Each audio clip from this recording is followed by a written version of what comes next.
Kapag lumubog ang araw sa likod ng bundok, unti-unting nauupos sa mga ilaw sa mga kubo. Tanging mga kuliglig, huni ng tuko, at paminsan-minsan ay tahol ng aso sa malayo ang maririnig. Ngunit kung may isang bahay na hindi kailanman nauubusan ng ingay, yun ay ang bahay ni Kulas, ang dating ikinagalang na albularyo ng buong baryo. Sa lumang mesa sa gilid ng bahay, nakasalampak si Kulas habang hawak ang basyong bote ng tuba. Namumula ang mga mata, nanginginig ang mga daliri. Sa tabi niya isang tandangan nakatali, payat ngunit mayabang na nakatayo, tila laging handa sa pakikipaglaban. Pugak ang pangalan nito at kung minsan ay mas napapahalagahan pa ni Kulas kaysa sa sarili niyang kalusugan. "Isa pa, hoy!" Sigaw ni Kulas sa kawalan habang sinusubukang isingang natitira pang pait ng alaala sa bote. Ngunit wala nang handang makinig sa kanya. Wala na ang kanyang asawa, si Los at ang kanilang anak na si Mira. 2 taon nang lumipas mula ng gabing binago ang kanyang buhay. Isang gabi ng kasiyahan at sabong sa kanilang baryo. Malakas ang ulan noon at hindi niya naririnig ang pagkatok ng kanyang asawa sa pintuan ng bodega ng sabungan. Nagtataka pa siya kung bakit kinakailangan siyang sunduin. Nakaharap siya sa mesa ng pustahan, hawak ang isang baso ng lambanog nang biglang may tumakbong lalaki na tila ba takot na takot.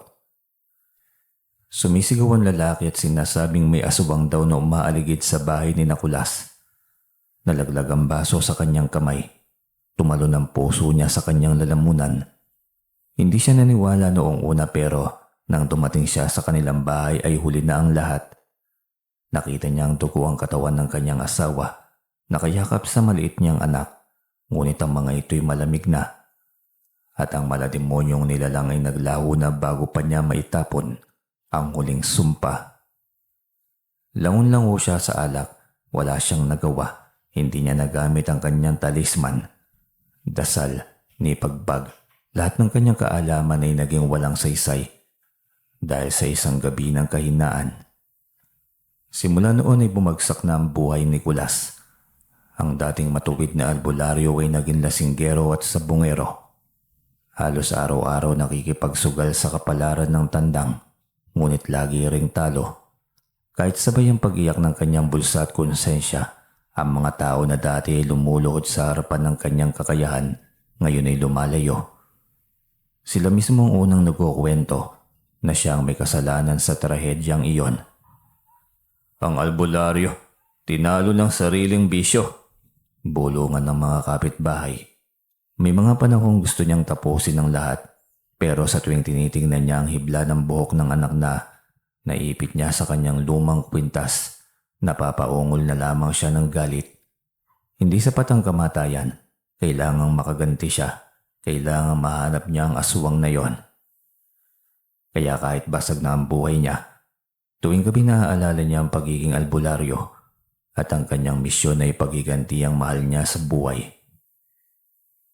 Isang dapit hapon, dumating ang matandang babae na nakaalampay ng lumang tapis sa pintuan ni Kulas, si Aling Sion. Ang naging parang ina niya sa pagkabinata, ang tanging hindi sumuko sa kanya. "Kulas, kailangan kanila sa kabilang baryo. May batang may sakit. Hindi daw tumatalab ang mga gamot ng health worker eh." Pero hindi gumagalaw si Kulas. Nakatulala lamang sa bote ng tuba. Parang may iniintay na sagot mula roon. "Hindi mo ba naiintindihan? Ikaw lamang ang pag-asa nila." Dagdag pa ni Aling Sion, nanginginig ang tinig. Tumawa si Kulas. Pikit mata't puno ng pangungutya sa sarili. "Ako, pag-asa, hindi ko nga nailigtas ang sarili kong pamilya. Paano pa kayang ililigtas ko ang iba?" Nilapitan siya ni Aling Sion at pinisil ang balikat. "Hindi mo man sila nailigtas. May mga buhay pang maaari mong matulungan." At doon siya tinitigan ni Kulas.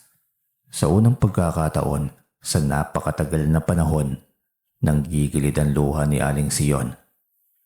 Hindi niya kailanman nawala ang tiwala sa binatang pinalaki niya. Kung hindi mo pa kayang patawarin ang sarili mo, siguro oras na para magsimula ka sa ibang tao. Parang kumislot ang puso ni Kulas. Matagal nang natutulog ang bahagi niya bilang albularyo, ngunit hindi yun namatay. Sugatan lamang at tila iyon na ang oras para subukan niyang lumakad muli. Hinilot niya ang sariling sentido, kumuha ng lumang bag na punong-puno ng mga halamang gamot, langis, mutya, at pulbos na siya mismo ang gumawa. Dinampot din niyang mahiwagang baston na pamana ng kanyang yumaong maestro. Aling Sean, hindi ko alam kung kaya ko pa. Kaya mo yan, alam kong kayang-kaya mo. Nilingon niya si Pugak, ang tandang na tila sumang-ayon. Nagpalipad ng balahibo, tumikhim ng pakpak at tumilaok ng pagkalakas-lakas. Pugak, samahan mo ko. Madilim na nang makarating sila sa maliit na kubo ng pamilya sa kabilang baryo. Nakahiga sa sahigang batang lalaki, namumutla, malalim ang hinga, may malamig na pawis sa noo. Nilalapitan nila siya at agad na napansin ni Kulas ang kakaibang marka sa leeg nito. Parang kagat, ngunit nakatago sa ilalim ng pagkaitim at pamamaga. Napangiwi si Kulas at kilala niya ang tandang marka. Hindi ito simpleng karamdaman. Sumipol sa takot ang ina ng bata. Kulas, kaya mo ba? Sabi nila'y nilapitan daw ng nilalang ang anak ko. Nagtama ang mga mata ni Kulas sa Aling Sean. Sinindihan niya ang kandila sa gitna ng sahig, naglatag ng dahon ng ikmo, luya, asin at langis ng niyog. Pinaghalo ang mga ito habang nagdarasal ng Latinong orasyon. Unti-unting pumula ang marka. Umuungol ang bata. Nagsisigaw at parang may pilit na lumalabas mula sa kanyang bibig.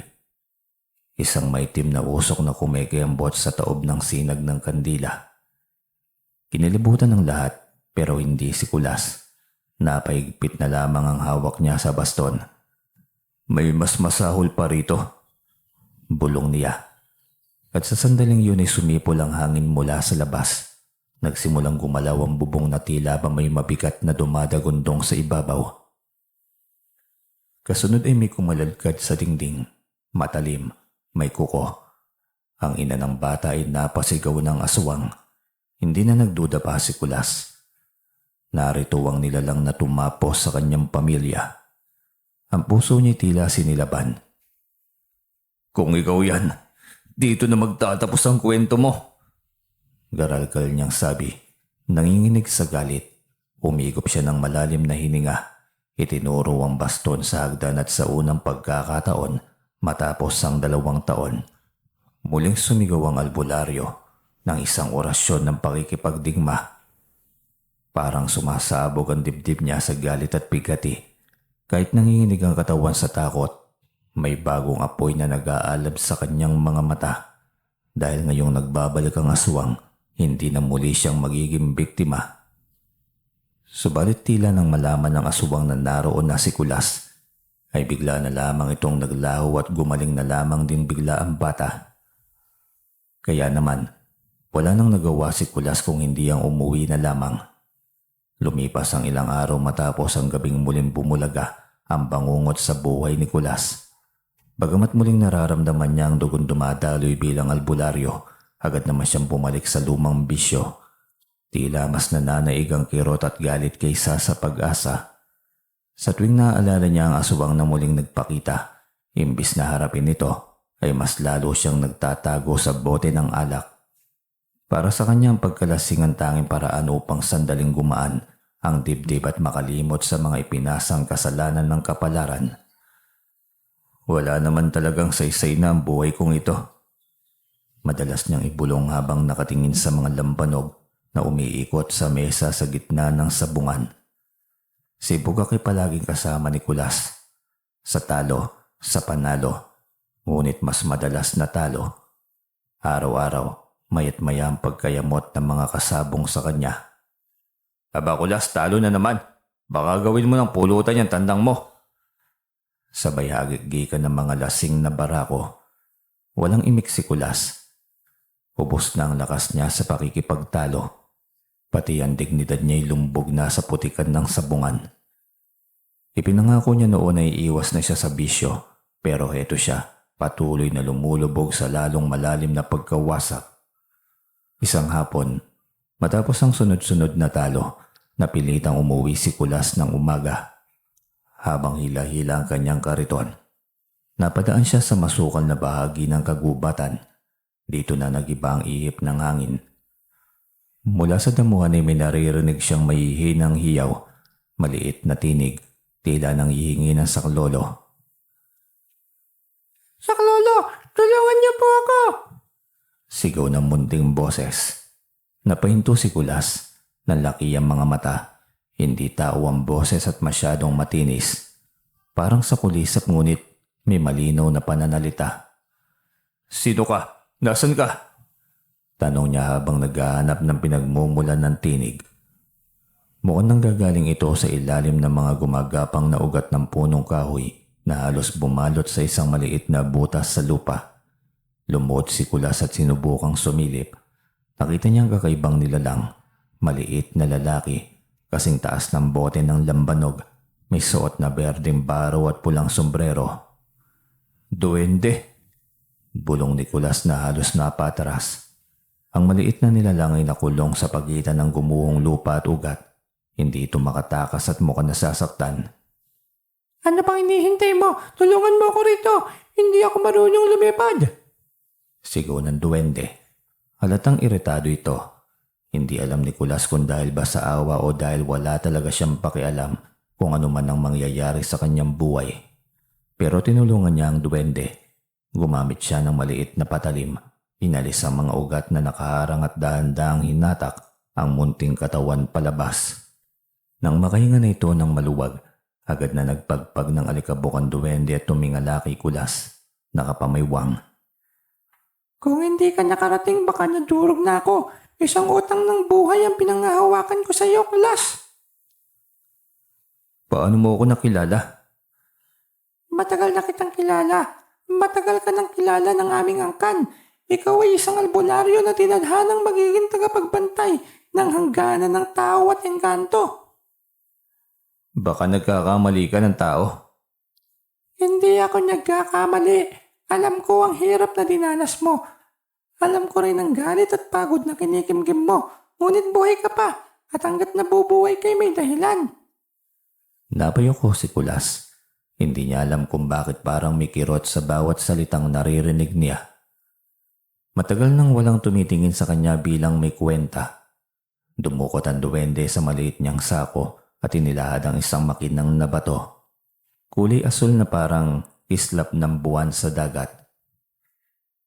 Tanggapin mo itong mutya. Ibibigay ko ito bilang pasasalamat. Mutya? Oo, habang nasa ito'y gagaling ang tandang mo sa sabong. Lagi siyang magiging maagap at agresibo. Hindi ka matatalo. Basta huwag mo itong gagamitin sa kasakiman.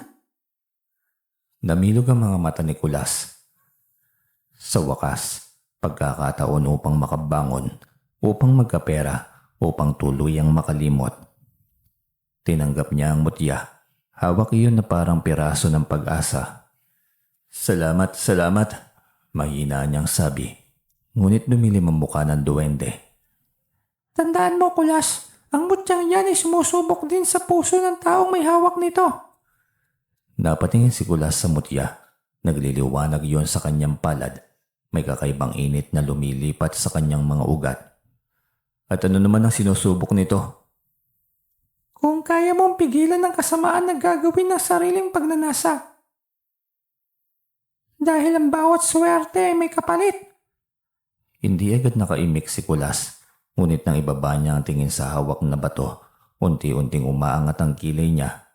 Isang ngiti ang gumuhit sa kanyang labi. Hindi ng kasamaan, kundi ang pagkagulat na may muling dumapo sa kanyang pag-asa. Simula bukas, hindi na ako kawawa. Kinabukasan ni balik sa bungan si Kulas. Ngunit ngayon ay may dalang bagong lakas. At si Pugak ay tila ba ibang iba, mas matapang. Mas maliksi at hindi takot kahit kaninong tandang. Una niyang kalaban ay isang sikat na sabongero. Lahat ay nagtawanan nang makitang silang dalawang nagharapan. Aba Kulas, sa wakas, ilalaban mo rin yung manok na walang kwenta. Matapos matalo lahat ng mga manok mo. Itong huling manok mo talagang ilalaban mo, itong si Pugak. Ngunit nang magsimula ang laban, bumaligtad ang mundo ng sabungan. 1, 2, 3 sunod-sunod na tiklos ng tuka at sipa. Bagsak ang kalaban. Nag-ingay ang buong sabungan. Hindi makapaniwala ang lahat. Nanalo si Kulas. Sunod na laban ay panalo na naman. Sumunod pa'y panalong muli. Ang mga titig ng tao na dati ay puno ng pangmamaliit ay napalitan ng paghanga, inggit. Unti-unting lumaki ang bulsa ni Kulas. Dumami ang kanyang inumin. Dumalas ang kanyang paninigarilyo. Ngunit habang tumataas ang sigaw ng tagumpay, hindi pa rin tumitigil ang sigaw ng konsensya sa loob niya. Sa bawat tindig ni Pugak sa itaas ng talo ng kanyang kalaban, may kumakalikot na tanong sa kanyang isipan. Ito ba ang landas na patungo sa pagbangon o simula ng kanyang tuluyang pagkawasak? Ngunit hindi pa handang sagutin yon ni Kulas. Ang mahalaga ay panalo siya. Masarap ang lasa ng suwerte. At napansin niyang mas kumikislap ang mutya sa kanyang bulsa sa bawat pustahan. Sa likod ng saya, may kung anong anino ang nakamasid sa kanya mula sa dilim ng sabungan. Mga matang nagbabaga, pamilyar at nakakatakot. Ang nilalang na muntik ng katapusan ng batang ginamot niya at pumaslang sa kanyang pamilya. Ngunit hindi yun napapansin ni Kulas. Sa ngayon ay panalo siya at yun ang mahalaga sa isang taong desperadong makalimot. Paglipas ng mga linggo, lalong umugong sa buong sityo malinaw ang pangalan ni Kulas. Ang dati binabaliwala at kinukutya, ngayon ay pinapalakpakan at pinapaligiran ng mga tao na gustong makisabit sa kanyang tagumpay. Dahil sa mutya ng duwende na yon, halos walang araw na hindi umuuwi si Kulas na may dalang makapal na bungkos ng salapi. Ang dating kayod kalabaw na sabungero, ngayon ay may bago ng mga damit, bagong sapatos at araw-araw ay sari-saring pulutan at alakan na sa kanyang lamesa. Nabili rin niya ang dati ay kinaiinggitan niyang tricycle na may makukutitap na mga ilaw. May bago na rin kuwadra ang kanyang mga tandang. Pati si Pugak ay may sarili ng kulungan na punong-puno ng pagkain at bitamina. Si Kulas, hari na ng sabungan oh! Sigaw ng isa sa mga tao. At sa bawat pagkakasigaw ng kanyang pangalan, mas umiigting ang tuwa at ang kanyang yabang sa puso ng albularyo. Hindi na niya halos maalala ang mga araw na siya'y talunan, ang mga gabing umiiyak siya sa harap ng libingan ng kanyang asawa. Ngayon iba na ang dala ng alak, hindi na lungkot kundi ere at pagiging makapangyarihan. Isang gabi pagkatapos ng malaking panalo, may kumatok sa kanyang bagong pintuan. Isang malaking bahay na dati ay pangarap lamang niya. Nakangisi si Densyo na kanyang matalik na kaibigan mula pa pagkabata.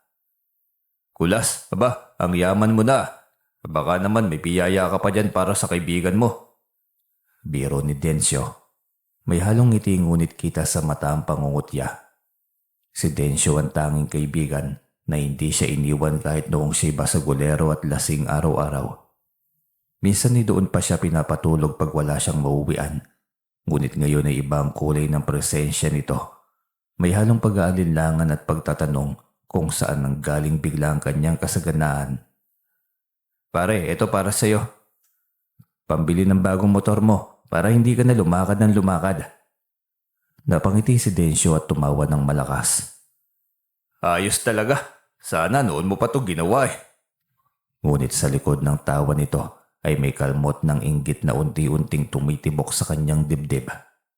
Dahil dati si Densyo ang inaasahan at sinasandalan ni Kulas. Siyang tagapagtanggol, siyang matikas at kinatatakutan. Ngunit ngayon, nilamon siya ng katotohanan ng ang dating inutil na kaibigan ay lumampas na sa kanya.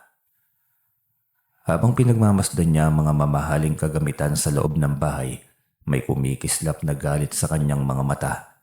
Isang galit na may hugis ng pangil. Habang sumisigla ang buhay ni Kulas ay lalong naitatago sa kanyang isipan ang anino ng nakaraan. Ngunit kahit gaano katamis ang alak, may mga sandaling nanunumbalik ang kirot. Kapag gabi na at ang lahat ay nakatulog na, lumalabas ang bakas ng kanyang sugat. Tinitigan niya ang butya bago pumikit at may boses na bumulong sa kanyang konsensya. Ito bang gusto nilang kapalit ng buhay nila? Pero sa umaga, pagmulat ng mata, wala nang pag-alinlangan. Ang mutya ay kumikislap, hinihila siyang bumalik ng sabungan. At balik sa pakiramdam ng pagiging hari. Hindi nagtagal, dumami at kumakalat na ang bulong-bulungan. May ginagamit si Kulas na agimat. Oo, hindi normal ang swerte niya eh. Baka naman nakipagkasundo yan sa demonyo. Pero walang pakialam si Kulas. Wala rin siyang oras para pakinggan ang mga yon. Mas iniisip niya ang susunod na laban, susunod na alak at susunod na papuri. At tulad ng bawat tagumpay, dumating ang mas malalaking taong nais makisawsaw sa kanyang swerte. Boss Kulas, bukas may malaki ang sabong sa kabilang bayan. Mainam kung doon ka tumaya. Malaking pera ang papasok doon. Ngumiti si Kulas. Inginuso ang baso ng alak. Ako nang bahala doon. Kayang-kaya yan ni Pugak. Ngumisi ang lahat ay kunwaring masaya para sa kanya. Ngunit ang totoo, gusto lamang nilang makasawsaw sa kanyang tagumpay. Isa lamang ang hindi nakangiti. Si Densyo. Napatingin ito kay Kulas na para bang may gustong tanungin. Gusto niyang itanong kung paano niya ito ginawa. Ngunit walang lumalabas sa kanyang bibig dahil may isang boses sa loob niya ang nagsasabing, hindi ka niya kailangan, hindi ka bahagi ng kanyang tagumpay. Nang sumapit ang araw ng malaking sabong sa kabilang bayan, naging center of attraction si Kulas pati na rin si Pugak. Bitbit niya ang mutya, nasa bulsa, malapit sa dibdib. Kuminang ito ng sabay sa sigaw ng mga tao. Si Densyo ay nasa tabi niya. Tahimik ngunit nakamasid lamang. Pare, sigurado ka ba? Baka isang malaking talo ang kapalit nito. Ngumisi si Kulas. Tila ba puno ng kumpiyansa sa sarili. Wala nang talo ngayon, Densyo. Ako na may hawak ng aking kapalaran. Ngunit napansin ni Densyo na ibang kislap ng mutya. Hindi yun liwanag na nagbibigay buhay. Liwanag iyon ng guhit ng kasakiman. Nagsimula na ang laban. At tulad ng inaasahan, isang bagsak lamang ay panalo si Pugak. Tumili ang mga lalaki sa tuwa. Nagpalakpakan, nag-ingay na para bang pista. Sa gitna ng sigawan ay tumingin si Kulas kay Densyo at bumulong. Dati gusto ko nang mamatay na lamang sa kahihiyan. Pero ngayon, nasa itaas na akong muli. Dahan-dahang tumawa si Densyo. Mabagal, malamig. Parang halakhak ng nilalang sa dilim. Talaga lang, Kulas, nasa itaas ka na. Pero tandaan mo, mas madali kang mahuhulog kapag nasa mas mataas ka. Parang nanindig ang balahibo ni Kulas, ngunit agad din niyang itinaboy ang kaba. Siguro'y lasing lamang ang utak niya, o baka sobrang tuwa sa panalo. Hindi niya nakita ang mahahabang itim na aninong gumuguhit sa ilalim ng paa ni Densyo. Hindi niya narinig ang mahina at paos na pagngisi ng kaibigan kanina pa na nakamasid lamang sa kanyang bawat kilos. Parang hayop na naghihintay ng tamang oras para mangagaw. Hindi niya naramdaman ng mabangis na galit sa puso ng taong tumulong at sumuporta sa kanya noong basag ang buhay niya. Ngayon ay naiinggit, nagliliyab sa puot dahil ang lalaking dating umaasa sa kanya ngayon ay hindi na niya kailangan. Sa gabing yun habang nagdiriwang si Kulas at tumatagay ng alak, may isang nilalang na nakasilip mula sa bubungan. Matatalim na ngipin, namumulang mga mata, at isang pangalan ang nasa kanyang dila. Ang pangalan ni Kulas. Hindi niya alam na ang taong inaakbayan niya ngayon, ang tinatawag niyang kaibigan, kapatid, tagapagtanggol, ay siya rin pumaslang sa kanyang pamilya. Ngayon ay unti-unti nang nababaligtad ang buhay ni Kulas. Ang tunay na trahedya ay papalapit. Hindi niya alam na ang tagumpay ay pait pala sa dulo dahil ang kaibigang aswang ay gutom na gutom ng muli. Habang papalaki ang negosyo ni Kulas, ang maliit na negosyo na ngayon kinalalapitan sa buong bayan, dumarami na rin ang nakangiting bumabati sa kanya sa kalsada. Ang dating batang ulila at dukha, ngayon hinahangaan. Ngunit kasabay ng pag-angat niya, may isang tao na lumalapit pa sa kanya. Si Densyo, ang kanyang matalik na kaibigan. Si Densyo ang karami niya sa lahat, sa pag-iyak noong wala siyang makain, sa pakikipagsapalaran kahit laging talo, at sa pangarap na inakalang walang patutunguhan. Pero sa likod ng ngiti ni Densyo, may matang may lungkot at may inggit na pilit na itinatago. Isang gabi habang humahabol sa kanya ang malakas na tahol ng kanyang aso, nang lumabas si Kulas, dala ang lampara ay tumigil ang kanyang mundo. Wasak ang katawan ng aso, kinain, nilapat halos wala ng dugo. Hindi ito gawa ng leon o ng baboy ramo, ito ay kagat ng aswang. Kinabukasan nang dumating si Densyo na para bang walang nangyari, may ngiti pang sinabayan ng hikab. Pare, ang lalim ng iniisip mo ah. May problema lang kagabi, Densyo. Pero ang mas napansin niya, ang amoy ng dugo sa damit ni Densyo at ang kanyang mga mata, hindi ka noon kadilim tulad dati. Hindi. Maaaring si Densyo yon. Sa bayan, si Densyo ang palaging laman ng usapan. Kakaibang pagkakaroon ng tiwala ng mga tao sa kanya, nakakapagtaka, parang may hipnotismo ang mga salita niya. Isang tingin, isang tango, sunod kaagad sila. Pero habang tumitindi ang impluensya niya ay dumarami ang bangkay sa baryo, mga misteryosong pagkamatay, mga katawang natuyuan ng dugo. At laging naroon si Densyo, na binansagan din na leon. Kung bakit? Dahil siguro sa bangis nito. Laging may dahilan kung bakit siya naroon. Minsan habang nag-uusap sila may sinabi itong hindi makakalimutan ni Kulas. Hoy Kulas, ang swerte mo ah. Ikaw lang tong biglang umangat. Ako hanggang ngayon nananatili pa rin. Pero hindi na niya tinuloy. Puno ng kirot ang tono. Kaibigan kita, Densyo. O pwede rin kitang tawaging Leon dahil yan naman ang bansag sa'yo. Masaya ako kung anong meron ako. Para sa ating dalawa naman yan eh. Subalit ang tugon ng kaibigan ay isang tinging malamig. Sigurado ka ba talagang para sa ating dalawa yan? Muli pang tugon nito. Samantala habang nag-iisa sa kanyang kusina si Kulas, biglang may malakas na kalabog sa bubong. Parang may mabigat na dumapo. May aninong gumagapang sa kisame na tila ba wala sa mundong ito. Nang lumabas siya'y may nakasilip sa bubungan. Payat, mahabang kuko at may mga matang nagbabaga sa dilim. Leon? Ngunit bago niya masilayan ng halimaw, nawala ito sa isang iglap lamang. Takot ang tumakbo sa kanyang kalamnan. Hindi na ito maling hinala. Aswang ang kanyang kaibigan. Kinutuban si Kulas na may koneksyon ang lahat sa trahedyang kumitil sa kanyang pamilya, kaya't kinaumagahan ay nagtungo siya kay Aling Rosario, ang matandang nakakita at nakasaksi sa katawan ng kanyang namayapang pamilya. Aling Rosario, may kailangan po akong malaman. Sino po ba talagang pumaslang sa pamilya ko? Napakurap ang matanda. Tinawag ang tapang na matagal niyang inilihim. Ang halimaw na kumitil sa kanila ay hindi estranghero.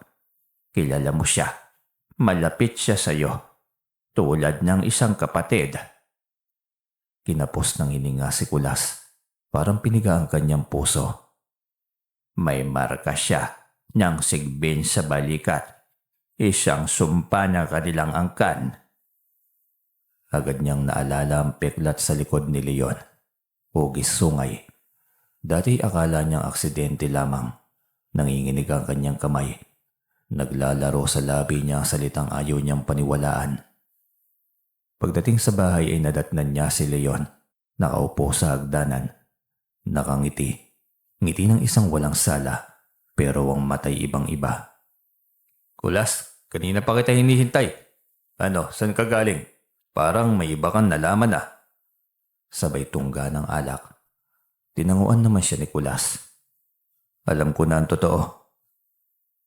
Tumigil si Leon sa pag-inom. Unti-unting humaba ang ngiti. At ano ang totoo? Na ikaw ang pumaslang sa pamilya ko. Pero imbis na magulat ay tumawa lamang ito. Nakakatakot na tawa. Kulang pa ang nalalaman mo, Kulas. Tumayo siya't dahan-dahang parang hayop na papalapit sa biktima. Hindi lang ako ang pumaslang sa kanila. Dumilim ang mata niya. Nagbalat ang ngipin. Ako ang dahilan kung bakit ka lumakas. Ako ang dahilan kung bakit ka nabuhay. Ako ang dahilan kung bakit ka paborito ng kapalaran. Umagulgol ang puso ni Kulas. Bakit kailangan magbalik ang taong pinakamalaga sa kanyang buhay bilang isang halimaw? Pero ngayon, kapag nawala ka, ako na ang papalit at ako na ang aangat. Doon na tuluyang bumagsak ang mundo ni Kulas. Madaling araw noon at tahimik ang buong baryo, pero sa loob ng bahay ni Kulas, naglalaban ang dalawang pusong minsan ay pinagbuklod ng tunay na pagkakaibigan. Isang pusong sugatan at isang pusong hayok sa paghihiganti. Si Dencio o si Leon, unti-unting lumantad ang tunay na anyo. Naglalakihan ng bagang, lumalapad ang likuran, kumikislap ang mga matang kulay ng demonyo. Ang dating kaibigang nagtanggol sa kanya noong kabataan ay ngayoy halimaw na handang lamunin siya ng buhay. Alam mo, Kulas, pinakinggan kita habang umiiyak noon sa puntod ng pamilya mo. Sinabi mo, kung may pagkakataon lang akong bumawi, gagawin ko ang lahat. Ngayon, ako ang pagkakataon mo. Ako ang nagbigay sa iyo ng laban at ako rin ang babawi ng buhay mo. Mariing nakapikit lamang si Kulas. Gumuhit sa isipan niya ang alaala ng anak na may hawak na laruan. Ang asawa niyang tinawag siya ng mahal. Sa huling pagkakataon, ang mga sigaw na noon ay wala siyang lakas para labanan. Pero ngayon, hindi na siya ang dating lasinggerong talunan. May bigay ng duwending lakas sa kanyang dibdib, ang mutya na nakaukit sa kaluluwa. Huwag mong tungisan ang alaala nila. Hindi mo kailanman magiging katuparan ng paghihiganti ko, kundi ikaw mismo ang katapusan nito. Sa unang pagkakataon ay natakot si Leon, hindi dahil sa lakas, kundi dahil sa liwanag ng mga mata ni Kulas. Liwanag ng taong handang isakripisyo ang sarili para sa tama. Tumalon si Leon ng mataas. Pumulandit ang pader sa lakas ng pagbagsak ng kanyang mga kuko. Agad na umatake si Kulas, sinuntok ang dibdib ng halimaw ng buong lakas. Parang bulalakaw ang bawat tama, nagpupuyos ang mutiya, nag-aalam ang kanyang katawan ng kakaibang sigla. Ako dapat ang yumaman, Kulas. Ako dapat ang hinahangaan. Hindi ka karapat-dapat, inggitero. Sigaw ni Kulas habang inuundayan ng sipa at suntukan nila lang. Tila lumilindol ang sahig sa bawat pagbangga nila. Nabibitak ang mga dingding. Nagbabagsakan ng mga gamit na minsan ay simbolo ng pag-angat ng buhay ni Kulas. Ngunit ang halimaw ay hindi basta sumusuko. Sa isang iglap ay sinunggaban nito ang balikat ni Kulas at kinagat. Malalim, dumugo. Minahal kita na parang kapatid, pero mas minahal mo ang mundo. Ang dapat ay nasa putik pa. Mabigat ang paghinga ni Kulas, nanlalabo ang paningin, pero sa loob niya may apoy na mas matindi kaysa sakit. Hindi ako inangat para umapak ng kahit na sino, lalo na sa kaibigan. Umigpit ang kamao. Sa huling bitaw ng kanyang kamao sinuntok niya ang dibdib ni Leon. Saktong-sakto sa pusong nagdilim na sa inggit. Tumigil ang oras, dugo ang napalukod si Leon. Kulas, patawad. Huling sambit nito. Lumod si Kulas at tinalalayan ng kanyang ulo. May bahagi ng puso ko na ayaw kitang paslangin, pero mas masakit kung hahayaan kitang pumaslang ng iba. At sa huling paghinga ni Leon, nawala ang itsura ng halimaw. Nagbalik ang anyo ng kababatang laging nandoon para sa kanya na winasak ng sariling kasakiman. Kasabi ng pagpatak ng luha ni Kulas, tuluyan ng sumuko ang kanyang dibdib sa kawalan. Ang katahimikang sumunod, mabigat na parang libing. Kinabukasan ay kumalat sa bayan ng paglaho ni Kulas. Iniwan ang mga negosyo, iniwan ang bahay, iniwan ang lahat ng kayamanan. Isang lalaking albularyo ang nagbalita. Bago siya umalis ay pinagkatiwala niya ang buong yaman sa mga ampon niya simbahan. Lahat binigay niya sa mga batang katulad niya dati na walang mga magulang. Nagulantang ang bayan. Ang yaman na minsan niyang pinaghirapan, hindi niya tinuring na sa kanya. Walang pagpapaalam, walang despedida o pista ng pasasalamat. Tahimik na lumisan ng taong minsan nilang kinutya dahil alam niyang hindi ang yaman ang tunay na gantimpala sa buhay. Makalipas sa mga buwan, may mga nagsasabing may lasing daw na albularyo na gumagala sa malalayong baryo, tumutulong sa mga may sakit kahit walang kapalit. Nagpapagaling at nagtataboy ng mga masasamang nilalang. Mayroon ding nagkukwento. May nakasalubong akong lalaking may peklat sa balikat. Ang sabi niya ay nilalabanan daw niya ang mga kampon ng kadiliman na umiikot sa mundo.